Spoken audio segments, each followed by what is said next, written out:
হলো সব খবর। যমুনা টেলিভিশনের নিয়মিত আয়োজন সব খবরে আপনাদের সবাইকে আমন্ত্রণ জানাচ্ছি আমি জান্নাতুল কলি। আওয়ামী লীগ সরকারের আমলে প্রশাসনের বঞ্চিত কর্মকর্তাদের তালিকা তৈরি করছে জনপ্রশাসন মন্ত্রণালয়। সচিব ডক্টর মোহাম্মদ মুখলেসুর রহমান জানিয়েছেন, এখন পর্যন্ত ২৫০০ কর্মকর্তা আবেদন করেছেন। এই নিয়ে গঠিত কমিটির সুপারিশের ভিত্তিতে তাদের ক্ষতিপূরণ দেওয়া হবে। এখনও যারা কর্মক্ষম তাদেরকে ফিরিয়ে আনার সুযোগ রয়েছে বলেও জানিয়েছেন সচিব। আওয়ামী লীগ সরকারের আমলে ২০০৯ থেকে ২০২৪ পর্যন্ত রাজনৈতিক বিবেচনায় পদোন্নতি বঞ্চিত হয়েছেন হাজার হাজার কর্মকর্তা। পদোন্নতি সহ ক্ষতিপূরণের দাবিতে ৫ আগস্টের পর থেকে জনপ্রশাসন মন্ত্রণালয়ে দাবি জানিয়ে আসছিলেন বঞ্চিতরা। তাদের দাবি আমলে নিয়ে ব্যবস্থা নিয়েছে সরকার। সাবেক অর্থ সচিব জাকির আহমেদ খানকে আহ্বায়ক করে গঠন করা হয়েছে ৫ সদস্য বিশিষ্ট কমিটি।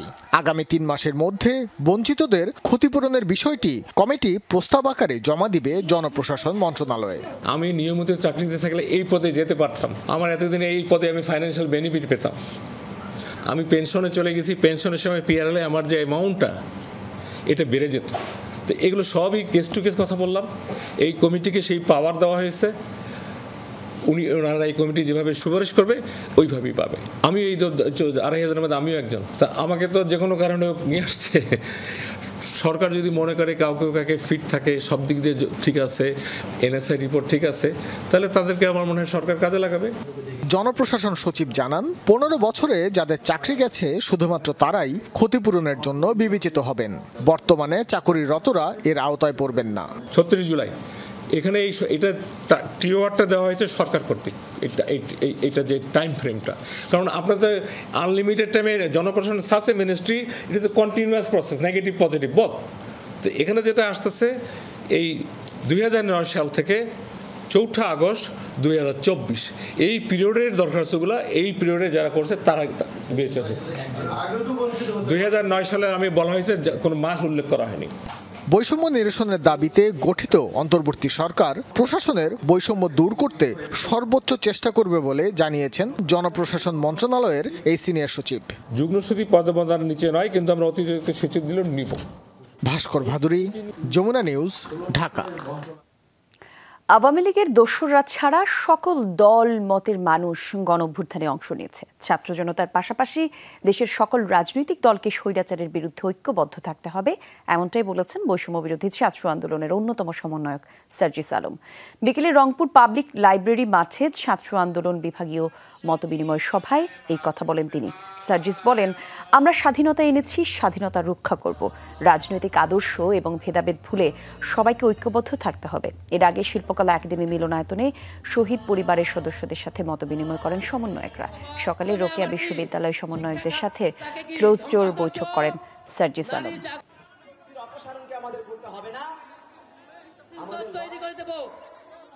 আপনাদের প্রতি অনুরোধ, যে নির্মম নির্যাতন নিপীড়ন গুলো দেখে ১৬ বছর পরে এই ছাত্র জনতার অভ্যুত্থান ঘটিয়েছে, অভ্যুত্থান হয়েছে, আপনাদের কাছে বিনীত অনুরোধ, দয়া করে ঐক্যবদ্ধ থাকুন এবং এই কাজগুলো থেকে শিক্ষা নিয়ে এই কাজগুলো থেকে বিরত থাকুন। রাজশাহীতে বিভাগীয় ছাত্র নাগরিক মৈত্রী সফর করেছে বৈষম্য বিরোধী ছাত্র আন্দোলনের কেন্দ্রীয় সমন্বয়কদের প্রতিনিধি দল। দুপুরে নগরীর টিকাপাড়া কবরস্থানে শহীদ সাকিব আঞ্জুমের কবর জিয়ারত করেন তারা। এ সময় শোক সন্তপ্ত পরিবারের খোঁজখবর নেন তারা।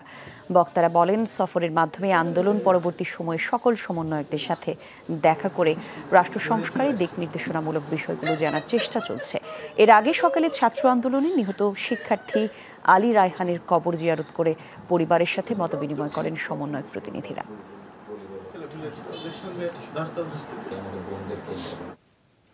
অন্তর্বর্তী সরকারের দীর্ঘদিন ক্ষমতায় থাকা জনগণ মেনে নেবে না বলেছেন বিএনপি মহাসচিব মির্জা ফখরুল ইসলাম আলমগীর।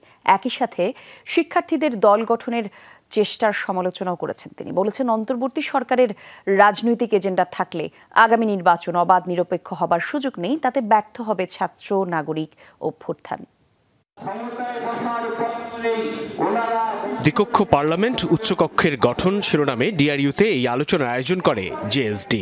পার্লামেন্টের উচ্চকক্ষে শ্রম কর্ম পেশার মানুষদের রাজনৈতিক প্রতিনিধিত্বের মাধ্যমে দেশ শাসনে তাতে যোগ দিয়ে বিএনপি মহাসচিব মির্জা ফখরুল ইসলাম আলমগীর অভিযোগ করেন ছাত্র জনতার অভ্যুত্থানের সুফল নষ্ট করতে নানামুখী চক্রান্ত শুরু হয়েছে। যারা দায়িত্ব পেয়েছেন, এই সরকার যাদেরকে দায়িত্ব দিয়েছেন, তাদের মধ্যেই অনেকে যখন বলেন যে নতুন দল তৈরি করতে হবে, তখন বিস্মিত না হয়ে পড়া যায় না। এই এখতিয়ার ওনাকে কে দিয়েছে? উনি এই দায়িত্ব পেলেন কোথায় যে তিনি বলবেন যে নতুন দল তৈরি করতে হবে? তাহলে আমরা কি করে জনগণ ভাববে যে এরা নিরপেক্ষভাবে কাজ করছে? সংবিধান সংশোধন কিংবা বৃহৎ সংস্কার পরিকল্পনা বাস্তবায়ন নিরপেক্ষ নির্বাচনের মাধ্যমে নির্বাচিত সরকারই করবে বলে মত দেন বিএনপি মহাসচিব। যে এই অন্তর্বর্তীকালীন সরকারকে অনির্দিষ্টকালের জন্য রাখা হবে, তারা একেবারেই পরিবর্তন করে দেবে, সমস্ত সংস্কার তারাই করে দেবে। তাহলে জনগণের তো দরকার নেই, পার্লামেন্টের দরকার নেই। যতদিন খুশি এই সরকার থাকুক, আমি জানি না তারা এই কথাগুলোর উপর থেকে পেরো কিভাবে পেরো, কিন্তু জনগণ এটা কোনোদিন মেনে নেবে না। সভায় অন্যান্য রাজনৈতিক দলের নেতারা বলেন যে সংস্কারের কথা বলা হচ্ছে, বিরোধী দলগুলো তা সরকার পতনের আগেই ঘোষণা দিয়েছিল। তারা যদি নির্বাচনকালে নিরপেক্ষ সরকার হিসাবে ভূমিকা পালন করতে চান, তাদের কোনো রাজনৈতিক উচ্চাভিলাষ, রাজনৈতিক এজেন্ডা থাকবার কোনো সুযোগ নাই। ফলে 111-এর সে সমস্ত বিষয় আমাদের বিবেচনার মধ্যে আছে। ইসলামিক শাসন ব্যবস্থা কায়েম করতে হবে। আরেকজন বলে আমি সেকুলার কনস্টিটিউশন চাই। মিলবে কোথাও? এইরকম নর্থ পোল সাউথ পোলের আইডিয়া আছে। 17টা দল আনুষ্ঠানিকভাবে দেখা করেছিল প্রধান উপদেষ্টার সঙ্গে। 2000 প্রস্তাব দিয়েছে, পত্রিকায় পড়েছেন। শাসন পদ্ধতি, রাষ্ট্র ব্যবস্থা মেরামত করতে হবে, এটা করা ছাড়া কোনো উপায় নেই। এবং স্বাধীনতা সার্বভৌমত্ব যদি রক্ষা করতে হয়, জাতিকে ঐক্যবদ্ধ থাকতে হবে। এই অনুষ্ঠানের পর জাতীয় অর্থোপেডিক হাসপাতালে আন্দোলনে আহতদের দেখতে যান বিএনপি মহাসচিব মির্জা ফখরুল ইসলাম আলমগীর। এ সময় অভ্যুত্থানে আহত নিহত প্রত্যেক পরিবারকে পুনর্বাসন ও ক্ষতিপূরণ দেওয়ার আহ্বান জানান তিনি। এর আগে সকালে নয়াপল্টনে দলের কেন্দ্রীয় কার্যালয়ে ঈদে মিলাদুন্নবী উপলক্ষে দোয়া ও মিলাদ মাহফিলে যোগ দেন বিএনপি নেতাকর্মীরা। আমরা যেন সমাজে শান্তি বজায় রাখি, শৃঙ্খলা বজায় রাখি। সাইফুদ্দিন রবিন, যমুনা নিউজ, ঢাকা। ছাত্র জনতার আন্দোলনে হোটেল কর্মী সিয়াম সর্দার হত্যা মামলায় সাবেক সংস্কৃতি মন্ত্রী আসাদুজ্জামান নূর এবং সাবেক বিমান ও পর্যটন প্রতিমন্ত্রী মাহবুব আলীকে কারাগারে পাঠিয়েছে আদালত। বিকেলে সিএমএম আদালতের বিচারক মোশাররফ হোসেন আসামিদের উপস্থিতিতে এই আদেশ দেন। পুলিশ আদালতে হাজির করে আসাদুজ্জামান নূর এবং মাহবুব আলীকে কারাগারে আটক রাখার আবেদন করে। অন্যদিকে তাদের আইনজীবী জামিন চেয়ে আবেদন করেন। পরে শুনানি শেষে বিচারক তাদের জামিন আবেদন নামঞ্জুর করে কারাগারে পাঠানোর আদেশ দেন। এর আগে গতকাল রাত 11টায় রাজধানীর বেইলি রোড থেকে আসাদুজ্জামান নূর এবং সেগুন বাগিচা থেকে মাহবুব আলীকে গ্রেফতার করে পুলিশ।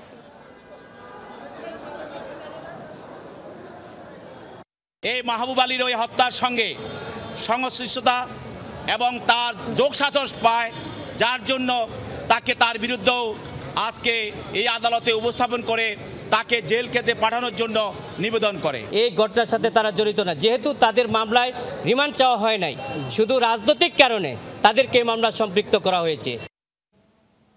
ময়মনসিংহের ধোবাউড়া সীমান্ত থেকে আটক হয়েছেন সিনিয়র সাংবাদিক মোজাম্মেল হক বাবু এবং শ্যামল দত্ত সহ 4 জন। ভোরে সীমান্ত দিয়ে বের হবার সময় তাদেরকে আটক করে স্থানীয়রা। পরে পুলিশের হাতে তুলে দেওয়া হয়। আটককৃত 4 জনকে ঢাকায় আনা হচ্ছে। বাংলাদেশ ভারত সীমান্তবর্তী উপজেলা ময়মনসিংহের ধোবাউড়া। সকাল থেকে এখানকার থানায় উৎসুক মানুষের ভিড়। পুলিশ জানায় ভোরে সীমান্ত পার হওয়ার সময় 4 জনকে হাতে নাতে ধরে ফেলে স্থানীয়রা। জিজ্ঞাসাবাদের এক পর্যায়ে জানা যায় তারা হলেন দৈনিক ভোরের কাগজের সম্পাদক ও জাতীয় প্রেস ক্লাবের সাধারণ সম্পাদক শ্যামল দত্ত, 71 টেলিভিশনের ব্যবস্থাপনা পরিচালক মোজাম্মেল বাবু, রিপোর্টার মাহবুবুর রহমান ও তাদের গাড়ি চালক সেলিম। পরে তাদের হেফাজতে নেয় পুলিশ। জব্দ করা হয়েছে প্রাইভেট কারটি।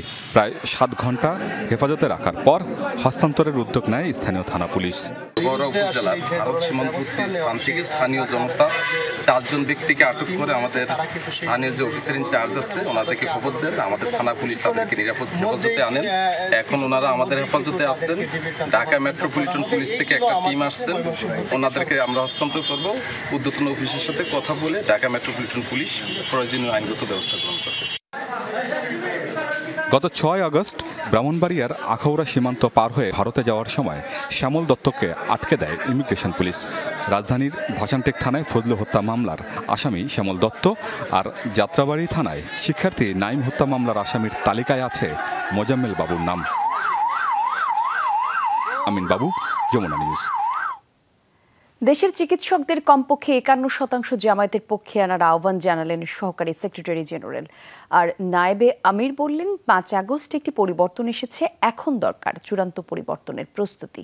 নেতারা বলেন, দেশে জামায়াতই একমাত্র সন্ত্রাসমুক্ত দুর্নীতিমুক্ত সংগঠন, অন্য কোনো দলের এই স্বীকৃতি নেই বলেও দাবি তাদের। জামায়াতে ইসলামের চিকিৎসকদের সংগঠন ন্যাশনাল ডক্টরস ফোরাম এনডিএফ এর সভায় যোগ দেন দলটির কেন্দ্রীয় নেতারা। বিএসএমএমইউ এর বঙ্গমাতা ফজিলাতুন্নেসা কনভেনশন হলে আয়োজিত সভায় চিকিৎসকদের ঐক্যবদ্ধ করতে নানা দাবি তুলে ধরেন জামায়াতের চিকিৎসকরা। দলের সহকারী সেক্রেটারি জেনারেল বলেন, জামায়াত সফল পরিবর্তন চায়। আল্লাহ তাআলা আমাদেরকে যে পরিবেশ করে দিয়েছেন, আমাদের জন্য যে বাংলাদেশের আকাশ বাতাস মাঠ নগর বন্দর সব এক উন্মুক্ত করে দিয়েছেন, আমরা এই সময়টাকে গনিমত মনে করে কাজে লাগাবো ইনশাআল্লাহ। নায়েবে আমির আব্দুল্লাহ মোহাম্মদ তাহের নেতাকর্মীদের প্রতি চূড়ান্ত পরিবর্তনের জন্য প্রস্তুতির আহ্বান জানান। We have to prepare for the final independence. আগামীতেও একটি সফল পরিবর্তনের জন্য যেটা আমি ইঙ্গিত দিয়েছি আপনাদেরকে, ওই রকম একটি প্রস্তুতি লাগবে। আব্দুল্লাহ মোহাম্মদ তাহের বলেন, নারীদের পর্দা করা নিয়ে জামায়াত কাউকে জোর করবে না। আল্লাহ সুবহানাহু ওয়া তাআলা। শাকিল হাসান, যমুনা নিউজ, ঢাকা। বিদ্যুৎ খাতে বিশেষ ক্ষমতা আইনে সম্পাদিত চুক্তিগুলোর বিস্তারিত তথ্য 1 সপ্তাহের মধ্যে জমা দিতে নির্দেশ দিয়েছেন বিদ্যুৎ ও জ্বালানি বিশেষ ক্ষমতা আইন সম্পাদিত চুক্তির পর্যালোচনা কমিটির আহ্বায়ক অবসরপ্রাপ্ত বিচারপতি মইনুল ইসলাম চৌধুরী। দুপুরে রাজধানীর খিলক্ষেতে বিদ্যুৎ এবং জ্বালানি দ্রুত সরবরাহ আর বৃদ্ধি আইনে গঠিত জাতীয় কমিটির প্রথম সভা শেষে একথা বলেন তিনি। জানান, আগামী 28 সেপ্টেম্বর বিদ্যুতের ইনডেমনিটি আইন পর্যালোচনা কমিটির দ্বিতীয় বৈঠক অনুষ্ঠিত হবে। বৈঠক শেষে কমিটির আহ্বায়ক জানান, কোনোভাবেই কাউকে ভয় দেখানো এই কমিটির কাজ নয়। গেল আওয়ামী লীগ সরকারের 3 মেয়াদে এই বিশেষ আইনের আওতায় 90টি বিদ্যুৎ কেন্দ্রের চুক্তি শেষ হয়। এগুলো সবগুলো না হলেও আলোচিত বিদ্যুৎ কেন্দ্রগুলোর চুক্তি পর্যালোচনা করবে কমিটি। বিদ্যুৎ ও জ্বালানির দ্রুত সরবরাহ বৃদ্ধি বিধিবিধান আইনের অধীনে চুক্তিবদ্ধ বিদ্যুৎ উৎপাদনকারী প্রতিষ্ঠানগুলোর প্রয়োজনীয় তথ্য সংগ্রহের সিদ্ধান্ত গ্রহণ করেছে। পরবর্তী মিটিং 28 সেপ্টেম্বর 2024 রোজ শনিবার বিকাল 3 ঘটিকায় বিদ্যুৎ ভবনে অনুষ্ঠিত হবে। দেশের কয়েক জেলায় এখনো বৃষ্টিপাত অব্যাহত রয়েছে। টানা বৃষ্টিতে নিমজ্জিত উপকূলের নিম্নাঞ্চল বরিশাল, খুলনা নগরীতে দেখা দিয়েছে জলাবদ্ধতা।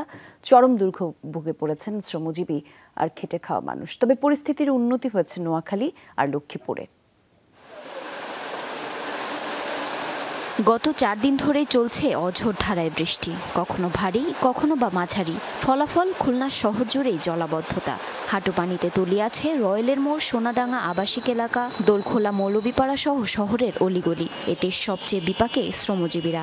আবহাওয়া অফিস জানিয়েছে, গত 24 ঘন্টায় এখানে বৃষ্টিপাত রেকর্ড হয়েছে 154 মিলিমিটার। দুর্ভোগটা তো বিশাল ভয়াবহ অবস্থা। বৃষ্টি সামান্য হইলেই মনে করেন রোডে পানি পেতে যায়, তাহলে মনে করেন রোডের কি লাভ হইলো? বৃষ্টিতে ভাঙাচুরা রাস্তা, পানিতে তোলা গেছে, চলাফেরা করতে অসুবিধা রিক্সা নিয়ে। 100 কোটি টাকার প্রকল্প খুলনার উন্নয়নে ব্যয় করা হয়েছে, কিন্তু আসলে আমরা যেরকম সুফল পাওয়া সেরকম সুফল আমরা পাচ্ছি না।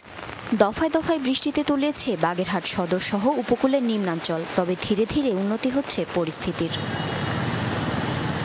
জলাবদ্ধতা দুর্ভোগে পড়েছেন দক্ষিণের জেলা বরিশালবাসীও।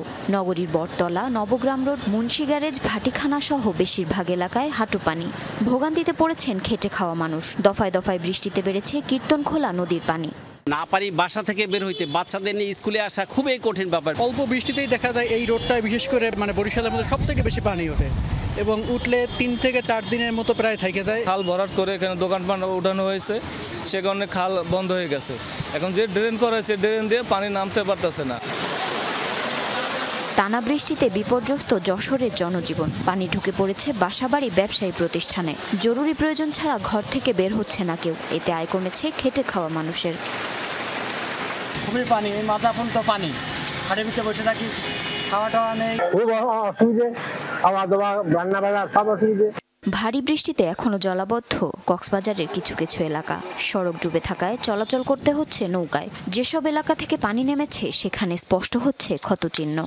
2-3 দিন বৃষ্টি হওয়ার কারণে এখানে পানি উঠছিল, আমাদের উঠানেও গেছিল। কালের কোনো সংস্কার নাই, পানি আসলে এদিকে রাস্তাটা ডুবে যায়, এই পারে মানুষের কষ্ট হয়। বৃষ্টি হলে আপনার একটু পানি হয়ে যায়, মানে এই ব্যবস্থা যদি থাকতো পানি চলাচল হওয়ার, তাইলে অবশ্যই কমা যেত। পরিস্থিতির উন্নতি হয়েছে নোয়াখালীতে, তবে এখনো পানিবন্দী 5 উপজেলার অন্তত 12 লাখ মানুষ। একই পরিস্থিতি লক্ষ্মীপুরেও। বৃষ্টি না হওয়ায় উন্নতি হয়েছে প্লাবন পরিস্থিতির। জারিন অর্নি, যমুনা নিউজ। স্থল নিম্নচাপটি ভারতের পশ্চিমবঙ্গে অবস্থান করছে, কিন্তু বাংলাদেশে রয়েছে এর প্রভাব। এখনও সমুদ্র বন্দরকে 3 নম্বর সতর্ক সংকেত দেখতে বলা হয়েছে। খুলনা, রাজশাহী, রংপুর বিভাগে অতি বৃষ্টিপাতের আশঙ্কা রয়েছে। আগামীকাল থেকে ভারী বৃষ্টিপাতের সম্ভাবনা আর নেই। তাপমাত্রা বৃদ্ধি পেতে পারে 1 থেকে 3 ডিগ্রি সেলসিয়াস পর্যন্ত। আজকে মাঝারি বৃষ্টিপাত হতে পারে, আর মৌসুমি বায়ুর সক্রিয়তার কারণে 22 তারিখ থেকে আবারও বৃষ্টির সম্ভাবনা রয়েছে। গত 24 ঘন্টায় ঢাকায় 138 মিলিমিটার বৃষ্টিপাত হয়েছে। সবচেয়ে বেশি বৃষ্টি হয়েছে আরিচায় 189 মিলিমিটার। কোথাও কোথাও ভারী থেকে অতি ভারী বৃষ্টিপাতের এখনো সম্ভাবনা রয়েছে, বিশেষ করে খুলনা এবং রাজশাহী বিভাগে। তবে ঢাকা, চট্টগ্রাম, সিলেট, ময়মনসিংহ বিভাগে বৃষ্টিপাতের তীব্রতা অনেকটাই কমে গেছে। আজকে 1 পশলা বা 2 পশলা বৃষ্টি হতে পারে। আগামীকালের পর থেকে ভারী বৃষ্টিপাতের সম্ভাবনা একেবারেই নেই। দুদিন কক্সবাজারে বৃষ্টি হয়নি, তবুও আগের পাহাড়ি ঢলের ধাক্কা কাটাতে পারেনি তুলনামূলক নিচু উপজেলাগুলো। চকরিয়া, পেকুয়া এবং রামুর নিম্নাঞ্চলে দুর্ভোগে অনেক মানুষ। যেসব এলাকা থেকে পানি নেমে গেছে সেখানে ক্ষতচিহ্ন স্পষ্ট হচ্ছে। পুনর্বাসন কার্যক্রম এবং এসব কিছু কাজে আরও জোরদার করার আহ্বান জানিয়েছে ক্ষতিগ্রস্তরা। সহকর্মী এহসান আল কুতুবিকে নিয়ে কক্সবাজার থেকে আরও জানাচ্ছেন তাজরুল ইসলাম। ছবি তুলেছেন রাকিবুল ইসলাম। বানের জলে আগেও ভেসেছে তার ঘর। ভালো থাকার আশায় নতুন করে ঘর বেঁধেছেন একটু উঁচু এলাকায়, কিন্তু ভাগ্য সহায় হলো না। গত 1 সপ্তাহ ডুবে আছে মোহাম্মদ ইউনুসের ঘর। কোনো রকম টিকে আছেন স্ত্রী সন্তান নিয়ে। জোয়ার পানি উড়িয়ে বাসা নিয়ে গেছে না, 90 ওই বন্যা গো এদিন ওই ছিল না, এই আজ 5 মাস হয়েছে যে কম পাইলেও কি যে মার হারে বোঝাই কষ্ট করে হুঁড়িয়া করে তাকি রাখা। বিস্তীর্ণ পেকুয়াবাসীর দুশ্চিন্তার শেষ নেই। কক্সবাজারের অন্য এলাকা থেকে দ্রুত পানি নামলেও পেকুয়ায় এসে যেন থমকে গেছে। চলাচলে একমাত্র ভরসা এখন নৌকা। বৃষ্টির দিনে পানি নামে গেছে, এখন আমরা হাঁটাচলা করতে পারতেছি। এবছর 3 হানি করছি অনর 3 হানি ডুবে গিয়ে পানির মাঝে। এখন মাগন ছাড়া কোনো উপায় নেই। চকরিয়া উপজেলা প্রশাসন আছে, যদি এটার দিকে একটু নজর দিলে ভালো হবে বলে মনে করি। নিচু এলাকার ফসলি জমি, রাস্তাঘাট, এমনকি শিক্ষা প্রতিষ্ঠানেও জমে রয়েছে পানি। নিষ্কাশনের ব্যবস্থা না থাকায় খুব ধীরে সরছে পানি। যাওয়ার কোনো রাস্তা নাই মূলত, আর ভারী বৃষ্টিপাত হলে পানি সবগুলো জমে থাকে। কালকে অনেক প্রচুর পানি ছিল, যার কারণে আমরা ক্লাস করতে পারি। ক্লাসে আসছিলাম বাট চলে যাইতে হয়েছে। কোথাও কোথাও পানি নামার পর স্পষ্ট হচ্ছে ক্ষতচিহ্ন। ভেঙে পড়া বাঁধ আর রাস্তাঘাট মেরামতে স্থানীয়দের তৎপরতাও দেখা গেছে। সড়কে প্রায় তো দেখছি 60টা ভেঙে গেছে রাস্তাঘাট। এখানে খুব জনসাধারণের একটা পথ। তাহলে আরো বহু চেষ্টা করেছিলাম লক্ষ্য করে নিয়ে পারি, তাহলে প্রতিবের মেঝে সেরগেন রাস্তা ভেঙে তাহলে আরো সরাসরি একদম বিচ্ছিন্ন গিয়ে। সরকারি তথ্য বলছে লাখেরও বেশি মানুষ আক্রান্ত হয়েছে এবারের হঠাৎ বন্যায়। তবে ক্ষয়ক্ষতি নিরূপণ করতে আরও সময় লাগবে, জানায় জেলা প্রশাসন। পেছনের মহল্লাতে চলাচলের একমাত্র মাধ্যম এই বাঁশের সাঁকর যেমন ভগ্নদশা। 7 দিন পানিবন্দী থাকার ফলে বিস্তীর্ণ পেকুয়া এলাকার এখন এই অবস্থা। শ্রমজীবী মানুষ যারা, তারাই সবচেয়ে বেশি ক্ষতিগ্রস্ত, আর তাদের ঘুরে দাঁড়াতে খুব দ্রুত সময়ের মধ্যে পুনর্বাসনের আওতায় আনা দরকার। তাজনুর ইসলাম, যমুনা নিউজ, পেকুয়া, কক্সবাজার। টানা কয়েকদিনের ভারী বর্ষণের কারণে শরীয়তপুরের প্রেমতলায় সড়কে ধস দেখা দিয়েছে। সকালে সড়কের নিচে মাটি সরে গিয়ে ২০ ফুট গভীর গর্তের সৃষ্টি হয়। সদর নড়িয়া সড়কে বন্ধ হয়ে গেছে যান চলাচল। এতে করে ভোগান্তিতে পড়েছেন এই রুট চলাচলকারীরা। এদিকে সড়কের নিচে থাকা পাইপ ভেঙে যাওয়ায় বাঘিয়া গ্রামের পয়ঃনিষ্কাশন ব্যবস্থা বন্ধ হয়ে গেছে। পানিবন্দী হয়ে পড়েছেন গ্রামের অন্তত ২৫০ পরিবার। সড়কের সংস্কার কাজ শুরু করেছে সড়ক ও জনপথ বিভাগ। এখন আমরা আপাতত এইটাকে বেলি স্থাপন করে দেওয়ার জন্য চেষ্টা করতেছি। ইনশাল্লাহ আগামীকালকের ভিতরে ইনশাল্লাহ আমার সম্পন্ন করার চেষ্টা করব। এখনো বন্যায় বিপর্যস্ত মিয়ানমার। ১০০ ছাড়িয়েছে প্রাণহানি, নিখোঁজ অন্তত ৬৫ জন। সুপার টাইফুন ইয়াগির প্রভাব যেন শেষই হচ্ছে না মিয়ানমারে। সপ্তাহব্যাপী টানা বৃষ্টিতে তলিয়েছে দেশটির বিস্তীর্ণ এলাকা। সবচেয়ে বেশি আক্রান্ত মধ্যাঞ্চলের কায়া, কাইন, মন্দলায় সহ আরও বেশ কয়েকটি প্রদেশ। টানা বৃষ্টিতে ভূমিধসের কবলে পড়েছে পাহাড়ি এলাকা, যা বাড়িয়েছে প্রাণহানির সংখ্যা। বার্তা সংস্থা এএফপি জানিয়েছে, চলমান দুর্যোগে দেশটিতে বাস্তুচ্যুত হয়েছে ৩,২০,০০০ মানুষ। বিভিন্ন জায়গায় স্থাপন করা হয়েছে ১৮৭টি আশ্রয় কেন্দ্র। নিখোঁজদের সন্ধানে কাজ করছে উদ্ধারকর্মীরা। তবে ভারী বৃষ্টিপাত এবং ক্ষতিগ্রস্ত যোগাযোগ ব্যবস্থা তৈরি করেছে প্রতিকূল পরিস্থিতির। মাজারে উগ্রবাদীরা হামলা করছে, যা ইসলাম সমর্থন করে না বলে মন্তব্য করেছেন মাইজভান্ডারি পীর সৈয়দ সাইফুদ্দিন আহমেদ। তিনি বলেন, সুফিবাদের সাথে জড়িত ব্যক্তিদের নিয়ে একটি প্ল্যাটফর্ম গঠন করার উদ্যোগ নেওয়া হবে। সকালে রাজধানীর ইঞ্জিনিয়ার্স ইনস্টিটিউশনে ঈদে মিলাদুন্নবী সাল্লাল্লাহু আলাইহি ওয়াসাল্লামের আলোচনা সভায় তিনি এসব কথা জানান। এদিকে রাজধানীর মোহাম্মদপুরে সোহাবিয়া দরবার শরীফের উদ্যোগে বের করা হয় জশ্নে জুলুসের শোভাযাত্রা। ১২ রবিউল আউয়াল পালনে রাজধানীর বিভিন্ন এলাকায় জশ্নে জুলুস, শোভাযাত্রা ও মাহফিল আয়োজন করা হয়। রমনাতে মাইজভান্ডারি পীরের অনুসারীদের উদ্যোগে বর্ণাঢ্য শোভাযাত্রা ইঞ্জিনিয়ার্স ইনস্টিটিউশন থেকে বের করা হয়। এটি শাহবাগ প্রদক্ষিণ করে আইইবিতে এসে শেষ হয়। এ সময় জাতীয় পতাকা, কালেমা খচিত পতাকায় শোভাযাত্রায় সামিল ছিলেন মাইজভান্ডারি পীর সৈয়দ সাইফুদ্দিন আহমদ সহ তার অনুসারীরা। রাসূলকে ভালোবাসলে আল্লাহকে ভালোবাসা হয়।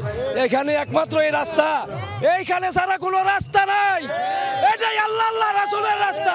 আউলিয়া কেরামের তাজিম করতে হয় কিভাবে, নবী হতে এই তাজিমগুলো করে আসছে, এই জিনিসগুলো আউলিয়া কেরামের ভিতরেই পাবেন। কোনো উগ্রবাদী মৌলবাদীর কাছে এই জিনিসগুলো আপনারা পাবেন না। ঈদে মিলাদুন্নবী সাল্লাল্লাহু আলাইহি ওয়াসাল্লাম এটি সাহাবায়ে ইকরামগণের সময়ও ছিল, তারা যদি হাদিস পড়ে জানতে পারবে, এবং ওলিদের যুগেও ছিল।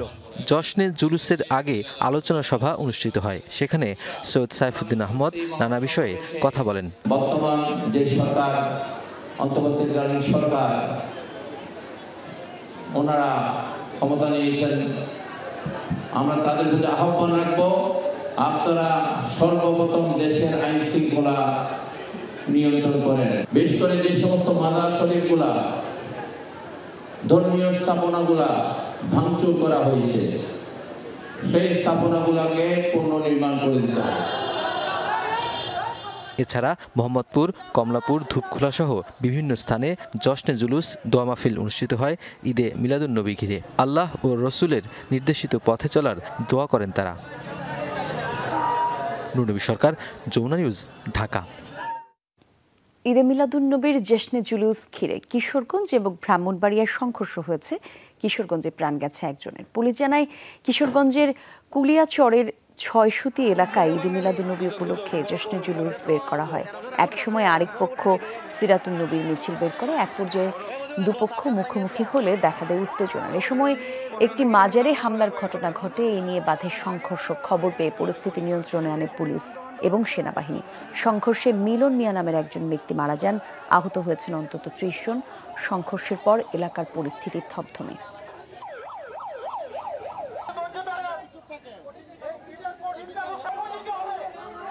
এদিকে জশ্নে জুলুস ঘিরে ব্রাহ্মণবাড়িয়ার কসবা পৌর শহরের কদমতলী মোড় সহ কয়েকটি পয়েন্টে সংঘর্ষ হয়। পুলিশ জানায়, আহলে সুন্নত ওয়াল জামায়াতের উদ্যোগে জশ্নে জুলুসের শোভাযাত্রা বের করা হয়। শহরে প্রবেশ করলে বাধা দেয় হেফাজতে ইসলামের নেতাকর্মীরা। এক পর্যায়ে দুপক্ষের মধ্যে সংঘর্ষ বাধে। খবর পেয়ে পুলিশ এবং সেনাবাহিনী ঘটনাস্থলে গিয়ে পরিস্থিতি নিয়ন্ত্রণে আনে।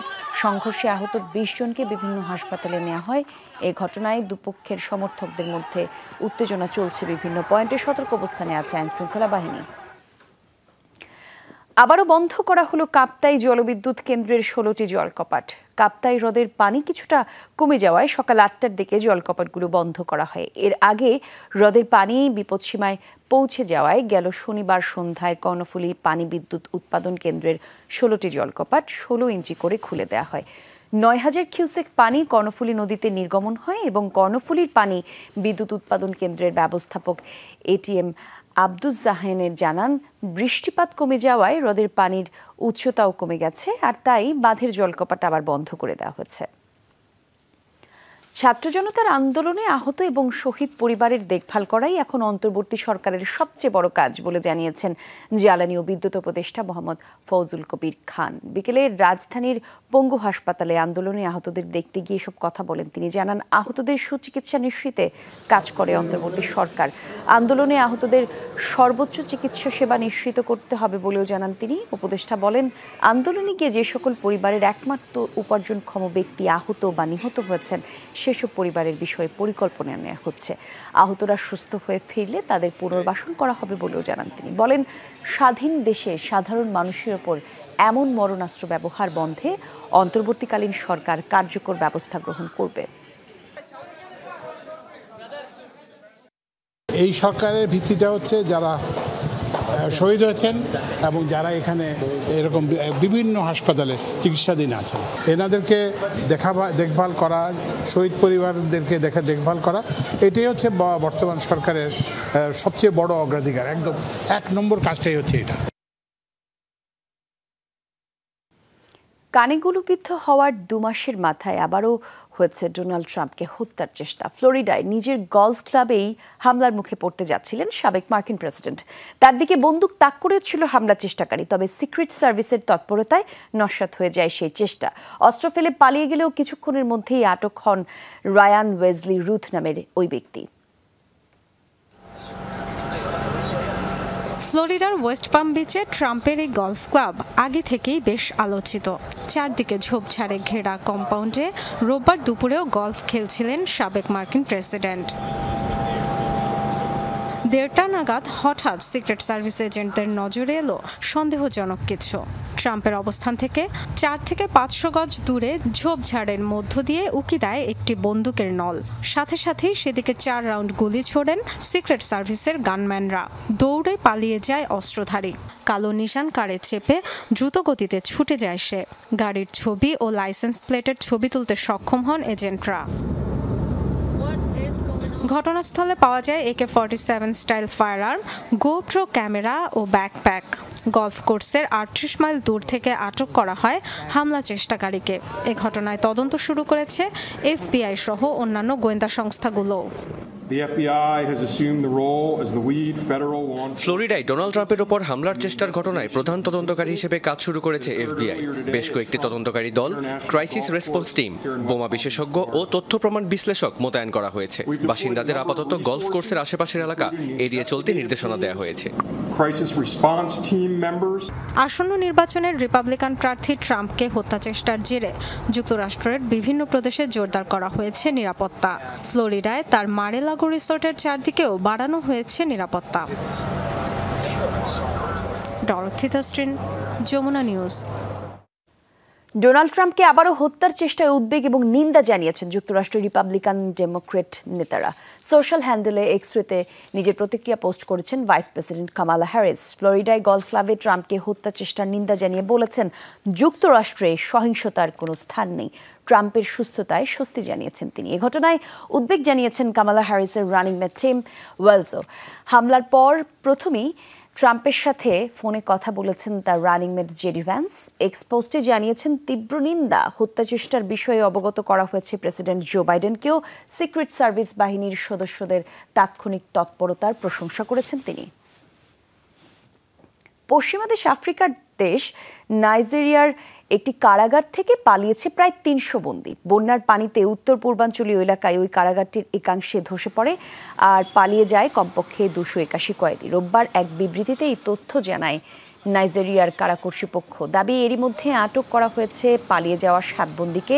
পালিয়ে বেড়ানো বাকি বন্দীদের ধরতে চলছে বিশেষ অভিযান। গত সপ্তাহে লাগাতার বৃষ্টিপাত আর ভয়াবহ বন্যায় ব্যাপক ক্ষতিগ্রস্ত হয় উত্তর নাইজেরিয়া।